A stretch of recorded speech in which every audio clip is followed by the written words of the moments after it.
Welcome back. Thank you very much for those who have been staying with us since this morning, and welcome to those who have just attended our second session today in Asian Dramaturgs Network Symposium. This afternoon we will be featuring a session on the PerformanceMaker and the Dramaturg. I will now go into a speedy introduction of the speakers. I will also let you know at the moment, one of the speakers is coming. We'll try to locate him, but I'll just start with who I have seated here. On my extreme left, we have Alison Campbell, who is currently the coordinator of graduate studies in theatre at the Victorian College of the Arts in Australia, where she leads master's program in directing and dramaturgy. But she is also a practitioner, and for this particular session, she'll be sharing with us her experiences in performance making with Lachlan Philpott, who is based in Sydney, a playwright. He has also done extensive work as a teacher, mentor, and dramaturg at international organizations, theatre companies, schools, and tertiary institutions around the world. And then we have Yair Vardi, who is a curator, theatre maker, dramaturg, performer, and lighting designer. His research interests deal with the relationship between dramaturgy, curation, and creation as structural and artistic tools for making art, which I am sure he will illuminate on. And then, of course, last but not least for now, we have Eko Supriyanto, leading Indonesian dancer and choreographer.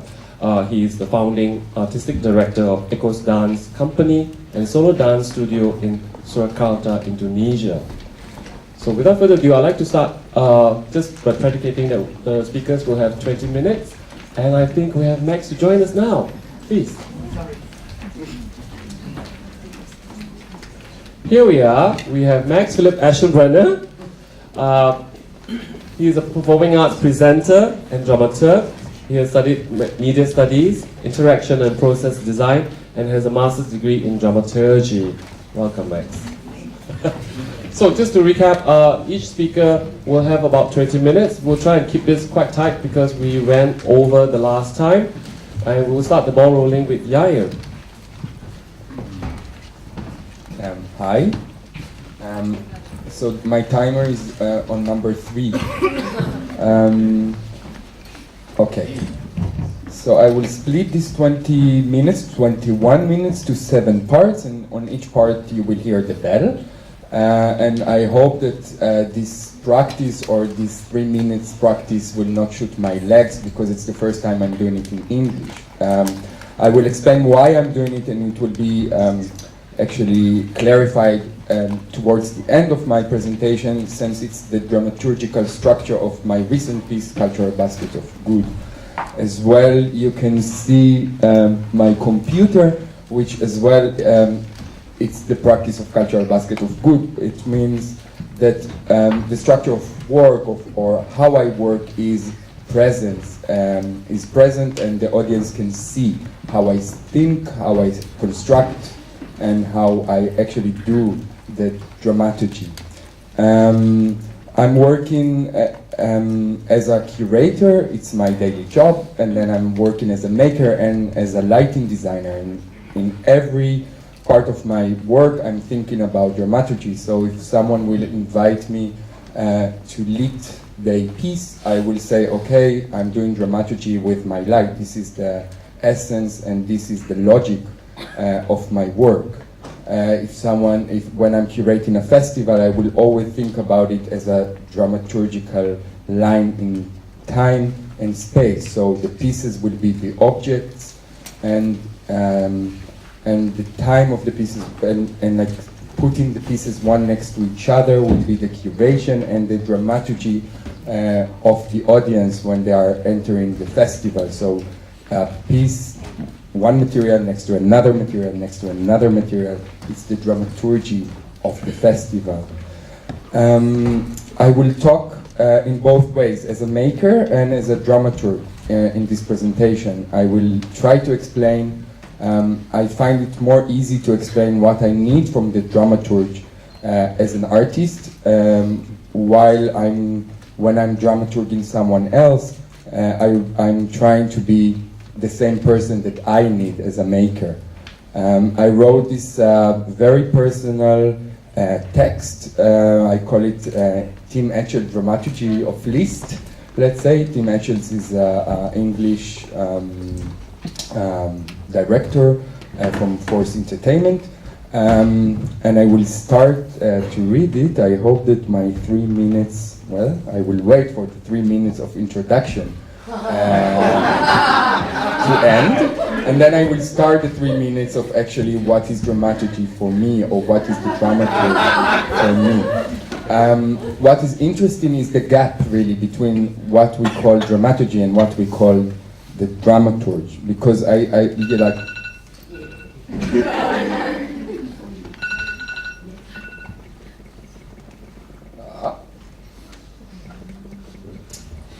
I need a dramaturg to fix my head in general, to bring me back to the ground, to be a doctor of my conceptual thoughts, to explain me what I can or cannot do, to tell me what is appearing from my materials, what is appearing from my beliefs, and how I can communicate them, to make sure I'm communicating, to make sure I'm not just presenting my association of narratives, but my line of thoughts is communicating and has a logic that can be understood, of content, to tell me things I don't know, to make me rethink myself and the piece, to make me fall in love with the materials that I think that they are stupid, and break up with the materials I think that they are genius, to make me be clear, to make me be smarter, to make me be responsible for my own acts, to hold my hand when I'm lost, to make me be lost, and to remember it is fine to be lost, to break my heart if something doesn't work, and to believe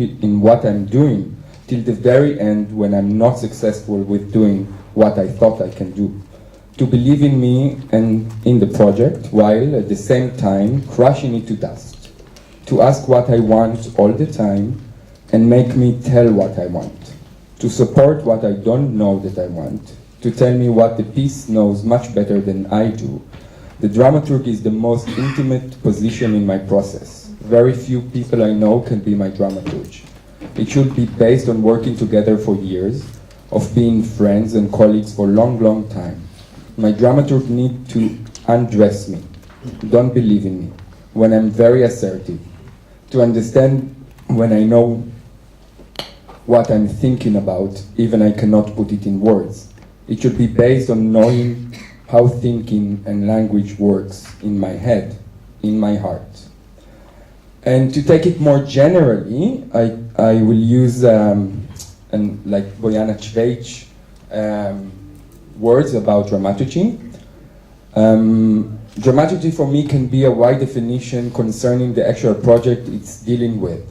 I do believe that each project should have different definition and determination of what the role of the dramaturg should take, and by that position and the role of the dramaturg. I will use the words of Bojana Cvejc from an article, The Ignorant Dramaturg. Cvejc is drawing the relationship between the dramaturg and the creator, the dramaturgy and the creation. Being with ignorance, not about what two can exchange between each other or to be useful for, because there must already be some shared affinity to even contemplate working together, but ignorance about the work to be made. Hereby, I'm referring to the ignorance by Preniciel.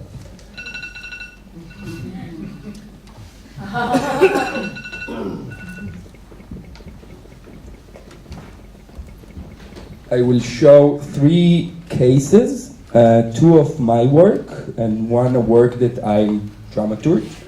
I will start with my work, You Never Look at Me from the Place I See You. It's a piece I've made in Berlin in 2012, and it premiered in Israel in 2013. It's a light piece, so it's a piece for light and observers of audience. There are no performers in the piece. The performers are the people and the space. So I'm illuminating all of this, all elements in space. So what you can see now is that I'm illuminating pipes, doors, sound and electricity, and then you will see that I'm illuminating the audience at the same time. The promises of this piece was like, how can I create a piece with out of creating materials, basically. So how can light, how can I build a dramaturgy just with light, just of lighting what is already there in the theater space. Now, this piece was very interesting. I had two dramaturgs working with me. One was more kind of an artistic consultant, and one was more like the person who actually held my hand and made me think about this piece, because I dealt with light, and light needs a studio space, so you need to actually make the piece in the theater, in the specific space that it's going to be presented. This piece actually had half a year of drawing, thinking, and discussing for making it, because I had the theater just for 2 weeks. So basically the whole process of this piece was to observe the space, to think about different kind of methods, images, ways of working inside the space, to draw the light in the space, and then actually making, we had just 2 weeks. So the dramaturgs in this respect had a great deal of work, because we needed to think, and we needed to imagine what could appear, what could happen, how we can fix time, how we can build images. So what you just saw, it was 20 minutes, kind of a live movie, all constructed by lights that illuminating the elements in the space, so the audience Here is the human. Watch. Can we make Here is the human. A bit low? Here is the perfect human. So we can We will see the understand how perfect human much functioning. details we don't see. We will see the perfect human functioning. How does such a number function? What kind of thing?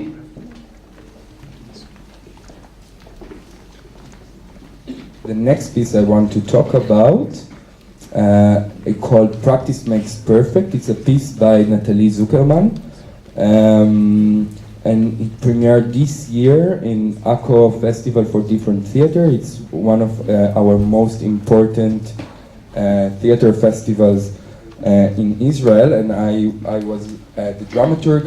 At the end, I was co-director, and it was very interesting kind of process. I will just read some words about the piece to give some context. An autobiographical performance based on Nathalie Zuckerman's personal story, who suffers from unseen disability after a childhood accident.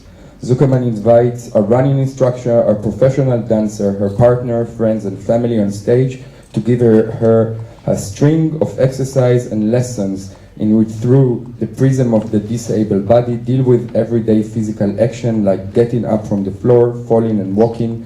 Through this madness action, she is able to expose the intricate physical processes of our normative body that we take for granted. I wrote this text, and when I'm reading it in English, I still don't know how to read it.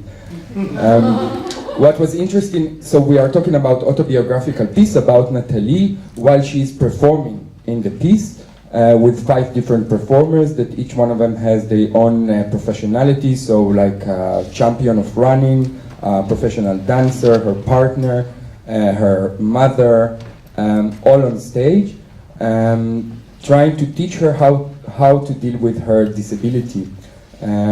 While the question raising in the piece is, am I disabled? Can you tell me if I'm disabled?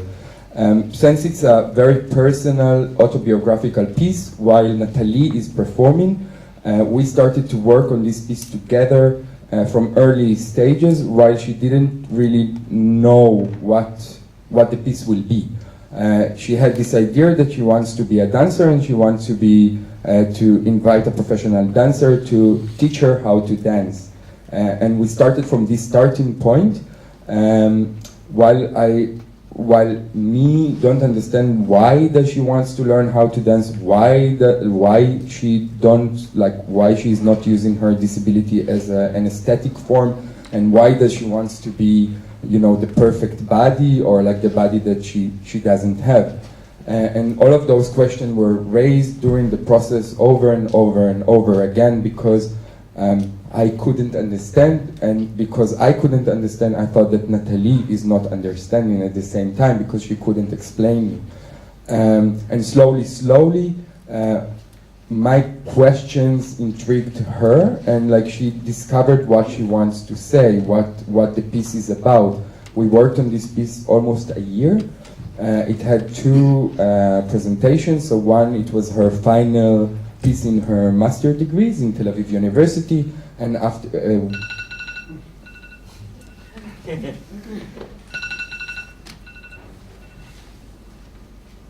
well, the last piece I will talk about is my recent piece, Basket of Cultural Goods. I will start with this picture, just to explain what we have done. This is the only piece I ever made in my life without a dramaturg working with me. I will just read some text, just to give you context. 7 artists meets their audience in a saloon turned laboratory. A private room historically uses a public space inside people's home. This piece transformed the traditional public space of the theater into the private space of a home. Basket of Cultural Goods searches for Israeli identity as well as for national identity while creating it live on stage. It seeks to find the roots of individual identity and our simultaneous acceptance of and resistance to the nation state. How does the Zionist body control our physical one? Why do we buy airplane tickets every morning and by every evening decide to stay in the country? Why is everything political, and how our alter egos and Herzl related to all of this? Come visit our saloon, let's undress, dress, take off and try on Israel 2006.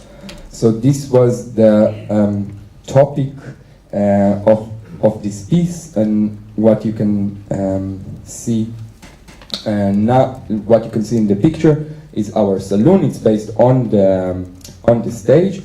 As you can see, we are 5. Each one of us has a table with a computer, while our thoughts and reflection are streamed on 2 screens that you cannot see from both sides.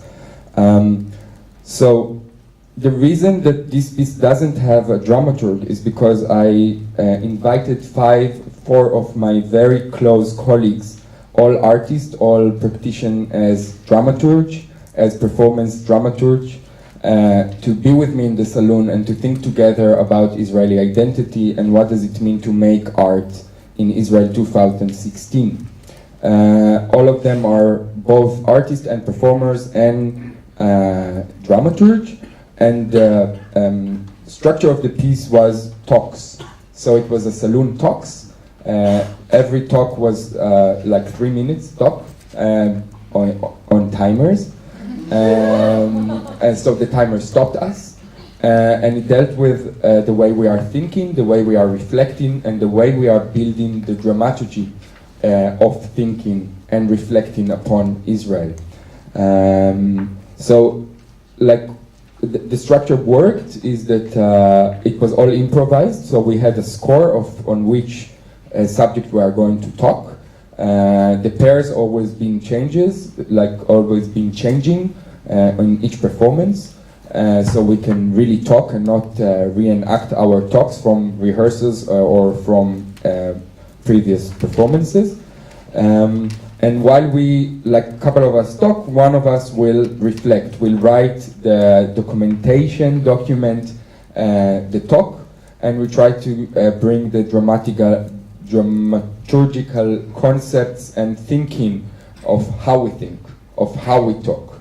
And then you will have 3 minutes, after our talk of 3 minutes, you have 3 minutes of reflection by other creator in the piece. So basically the dramaturgy appeared all the time in this piece, or the dramaturgical thinking while we didn't have a dramaturg, because when I looked for a dramaturg to work with me on this piece, I discovered that all my friends that can dramaturg me are occupied in being with me inside the piece. And it was very interesting problem, because at the same time I think that the piece suffered from not having a person in the team that's sitting outside and is responsible on the dramaturgy of the piece. The piece dealt with dramaturgy as a subject.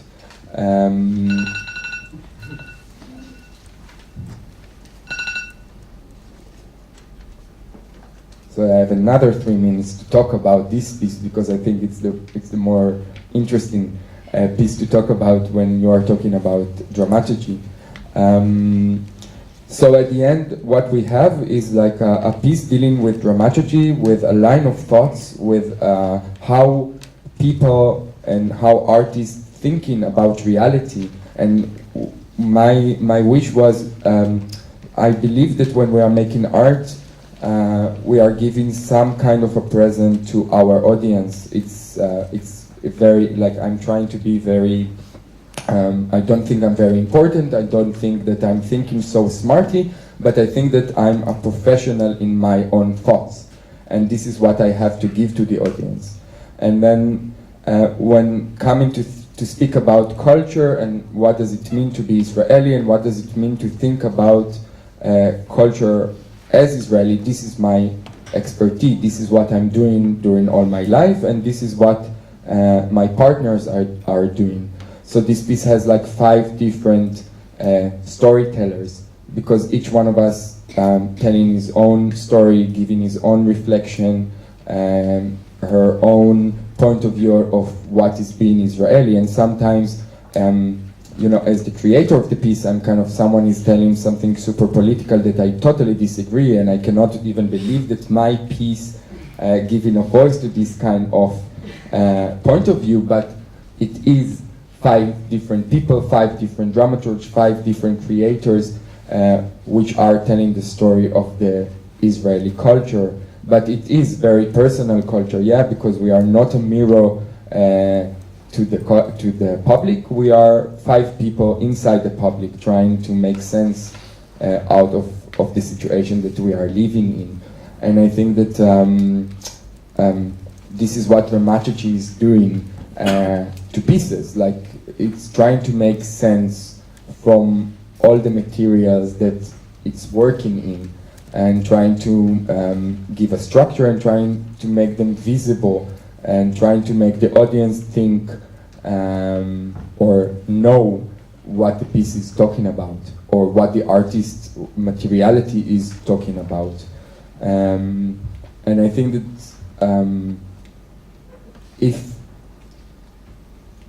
I think that, like, to go back to the relationship between the dramaturg and the maker, it was very interesting to get a lot of dramaturgical you know, feedback from the peers, from the 4 different people I'm working with. And then I realized, okay, they are very smart, they know how to speak, and they think.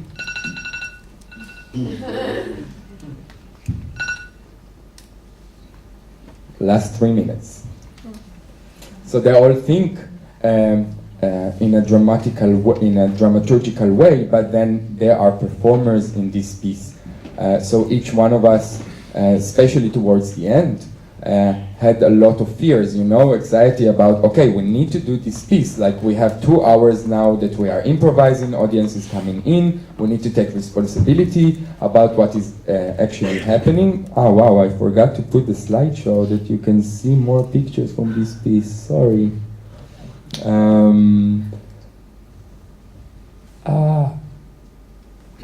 It's in the 3 minutes.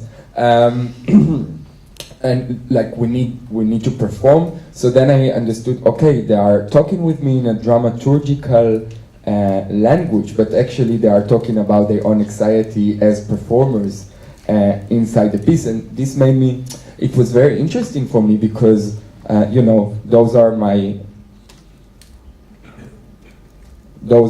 friends, those are my, yeah, this is me with curls.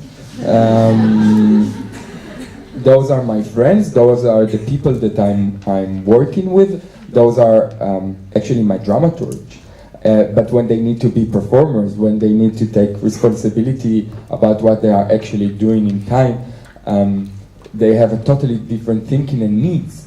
And this is as well when people asked before, for what do we need the dramaturg, or what is this kind of position? So this is really the answer, because as I said in the beginning, like what I need as a maker that going lost, that doesn't really know, like Nathalie didn't know what she wants, and I was there to make sure that she knows what she wants in a 1-year process. This is the kind of the function that I need as a dramaturg, and no one can give me this inside the process, because each one inside the process needs like has a different kind of set of things that they are concerned with. As a performer, you are concerned that you need to actually bury the piece on your shoulders. As an artist, you need to make sure that, like, you know, you have materials and like your heart is being translated. And as a dramaturg, you need to make sure that the structure of the piece and all the elements in the piece are making sense. And well, what's going on with the time? 19 seconds. And I think I will finish with this and then let you see some more pictures.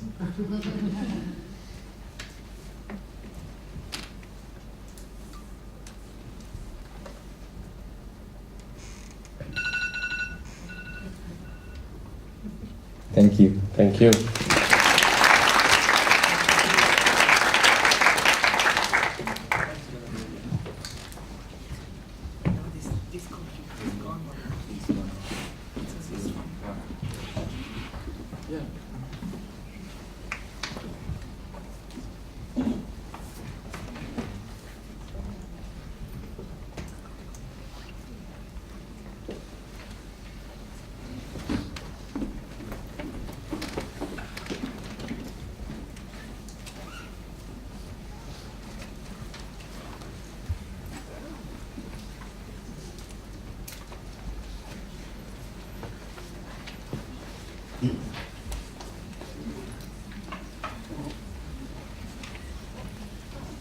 Hello.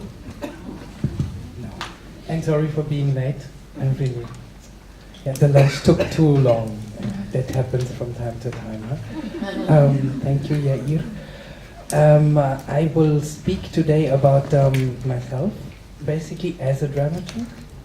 And the way I try to do it is to go from here, around 2,000 years back to Greece, to the future in Korea. Let's see whether this works. With about 17 minutes in mind. Left, huh? So we better start quickly. I would like to start showing you a video of a collective, artist collective that is called Solaris Project. We just watched like 15 minutes, 15 seconds together, and then I will start talking while this is still running in the back.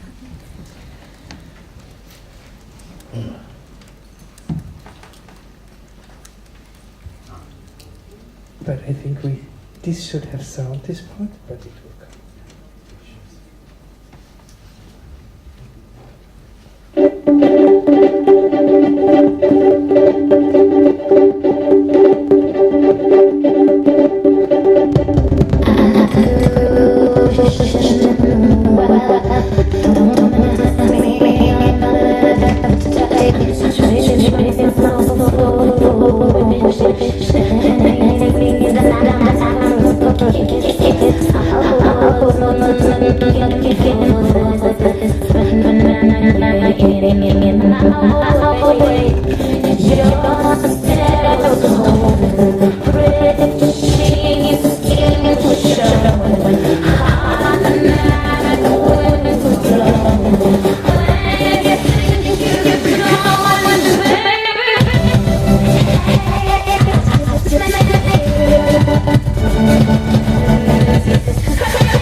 work by the artist collective Solaris project. I think everybody knows the song.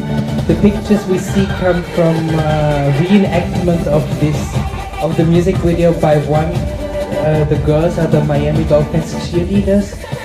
The boys is a group of Marines fighting in Afghanistan, and it's these two videos like overlap. If you watch it twice the speed that we cannot do here now, unfortunately, we would get the real song back, but the pictures are not so nice any longer.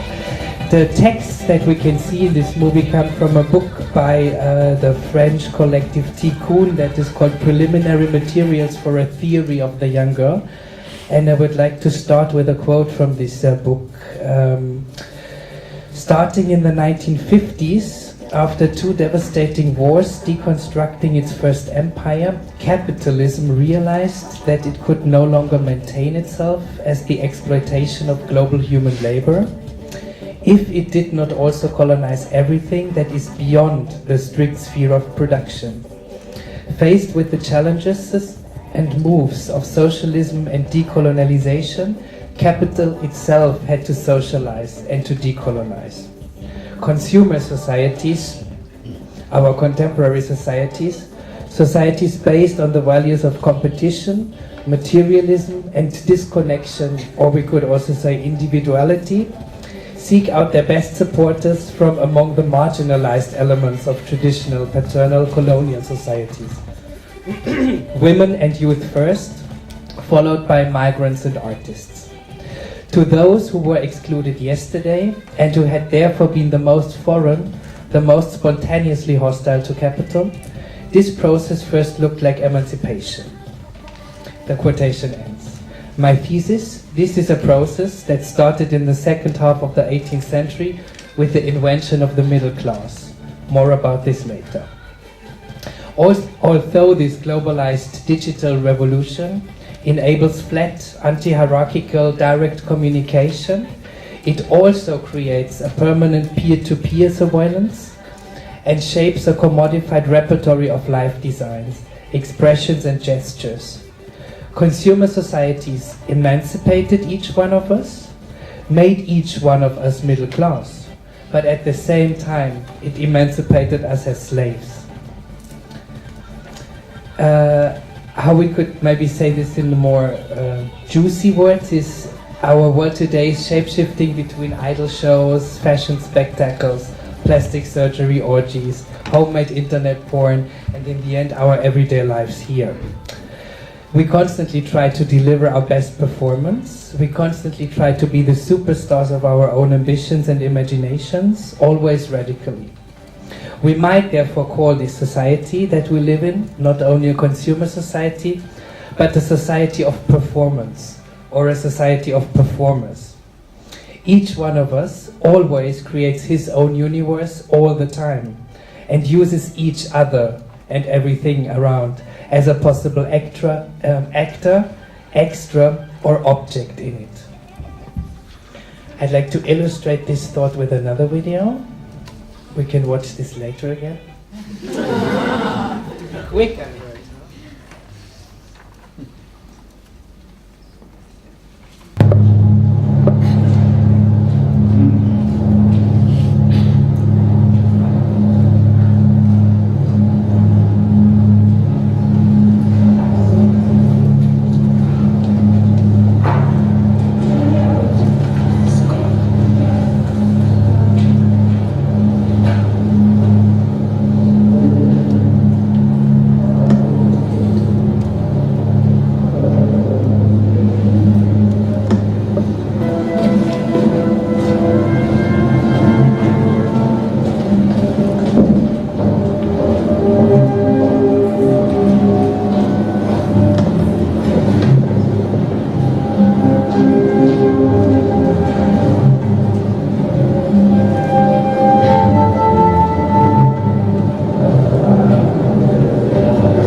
Crusades, a three-part film work of the Egyptian artist Yair, based on the book The Crusade Through Arab Eyes by Amin Malouf. It's a book that looks at the Crusades as a European history only through Arab sources that he researched on for a very long time. This is part one that we did together in 2010, I think. Yeah, in 2009, 2010. And it raises a lot of the questions I tried to just circulate around in my beginning statement. I think in a very practical sense, also in a sense how it does it formally in this movie. It's like who's manipulating whom, what are the motives for these manipulations, why do we enjoy being manipulated maybe. And the way Yair did it here in this movie is that he uses it's puppets that were made in the times, in the Renaissance times or even before, when the Crusades had basically just failed, but the richness of Venice, where these puppets had been made in Murano, was of course very much influenced from the connections, trade connections the Christians could make through Jerusalem and further on the Silk Road, and Venice was kind of the gatekeeper for this in Europe, so they could all of a sudden afford all these beautiful things that we see here, that are now considered to be World Cultural Heritage, but see, we could use them for this movie. So, looking at this, did we always already live in a society of performance or in a society of performers? And how, and that's my next question, can we relate to it with the concept of performing arts, if we want to believe that performing arts is still something different than casting shows or plastic surgery orgies? My thesis is each act of performance always points towards a singularity, a consumer, a competitor, a one other, whereas each act of performing arts always addresses a whole, a society. I'll immediately show another video that helped me think about this a lot, of the Thai artist Araya Raschamriansok, whom some of you might know maybe. This is without sound. And it's just a short excerpt of one, here we are, of one of her works that I wanted to show. Here we are, which is called The School. The whole project is called The School. And what she does is, what we can see is simply reading texts about death to corpses, to dead people. She does it in different contexts, in museums, she goes to hospitals and reads to the corpses there, deals with them. She's a professor for visual arts and interdisciplinary arts at the University of Chiang Mai, where she also teaches, before she teaches the humans, that start at 10, she teaches the dogs of the city in the morning in contemporary arts, which is also a rather interesting track I don't want to follow now because we have to focus. And here we clearly see these. She is not addressing a counterpart or a partner for her dialogue, but she's addressing a whole society, in this case the whole society of the living and the dead. And I think in fact we all know that our consumerist societies I was talking about, that pretend to be organized around the living, the ones that can consume and compete, are in fact built on generations and generations of deaths and not yet borns. And performing arts, I believe, is the space those entities created to remind us. It's always ghosts or spirits that appear in performing arts or on stages. Ghosts that at the same time consist of an actual materiality, whether it's characters, imagined audiences, other representations. So before we can finally talk about the problematic of dramaturgy, we need to go a bit further back in history, but to sum it up, what I just tried to say, I use a quote of the German writer QRT from his book Zombology, where he says, "One who is dead cannot speak about it, and the one who speaks about it is a fool because he knows nothing." And I think that's the position the dramaturg always has to have. We can already see this at the very beginning of theater in the Western context I'm talking about, which is in Greece. And So I don't mean the idea of performativity in a sense of the first people in caves dancing to their family while they were not successful in hunting a mammoth, but the idea of a theater that is addressing society. So we speak about we speak about the classical times in Greece. At the beginning, what we have there, it's only the legendary chorus choir that we hardly know anything about. None of its original texts have survived. We don't have clear descriptions. We don't have proper pictures. The thing we know is that its obvious function was the representation of men as a community. At the same time, though, the chorus also fulfilled another task, that this community of men is determined and manifested through a God-given status. The performances were outside, the nature was always there, and it was very clear that we are part of something much bigger than what we can imagine. Depending on the sources, Euripides' first protagonist steps forward from this collective about 400 to 300 before Christ. He wears a mask, and he simply embodies a new principle of individualism that I see at the start of these societies, without actually being it or believing it, maybe. And this rather bold idea of an independent self still can only be thought out in contrast to the collective of the polis, the choir that is on stage with him. And as we have learned from this on-stage representation, the polis as such can only be understood in relationship again with what is around it. At these times, therefore, I would say theaters could be considered sanatoriums. As can be seen, it's going to work perfectly. As can be seen especially well in, for example, ancient Epidauros, where priests used bath treatments, diets, exercises to condition their patients or spectators for their public lives in the Athenian polis. The tragedies they saw on stage as a kind of byproduct conveyed basic social values. The melody of the presentation even was considered to be healing. Now, further on with the dramaturg and off to the future. In Greek, literally, dramaturgy means to write a drama, to create a plot, as an active word. I jump now back to a more personal story of where the term then first comes back in modern theater, which is with Lessing in the Hamburgische Dramaturgie 1767. A guy that was a writer who was at this time then fully employed by the theater to criticize the shows every evening as a daily writing praxis, which is basically this first book.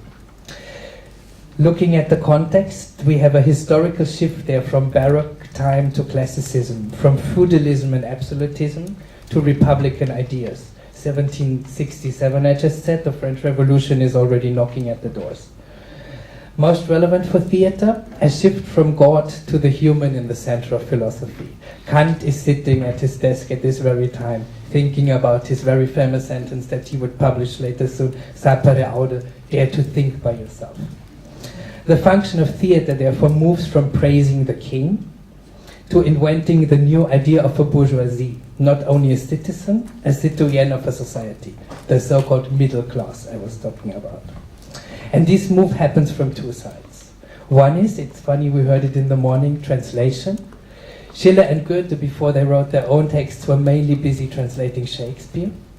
And the second and more interesting one, I think, is through the tool of architecture and realizing that it's a political tool. Prussia, which would then become Hitler Germany basically later, is just starting to exist at this time. Frederick II conquers big parts of Poland, nowadays Russia, nowadays the Czech Republic, nowadays Ukraine.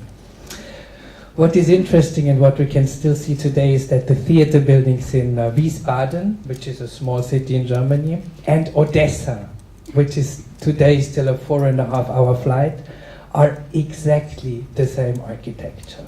The decoration is a bit different.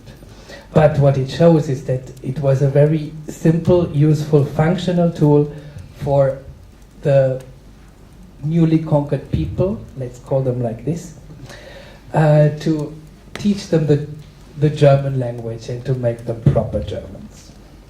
And now I'd like to jump to my last example, to the future, which comes from my last job that I did in Korea. 1.5. I don't have this timer thing, maybe that's my problem. It's by the Korean artist Kim Chi-san, and the work is called Climax of the Next Scene. What she did is she researched for 3.5 years in different online communities and representations of different online communities how there could be a way out, or what could be outside, or how the world that I was describing could look from the outside. The presentation in the end is these two characters that are talking and show us the different realities they have been moving through, the different discussions they have been having with people working in these different worlds. 준비되셨어요? It's very sad. It's a very sad thing, of course. Huh? And what I wanted to end with, basically looking at these pictures, is we see a next step here, I think, where dramaturgy, or the performing, or however we call it, could move to, and the questions of who is an actor, who is a director, who takes what part, who's the audience, basically the citizen or citoyena is talking about, are moved on the next level. And to put my last hypothesis on this, I think as long as we can ask these questions, who's doing what in a society, and this year can always be a very small nucleus for everything that can be happen with us here. You should, like Tim Etchel's quote again, never forget that you're more than us.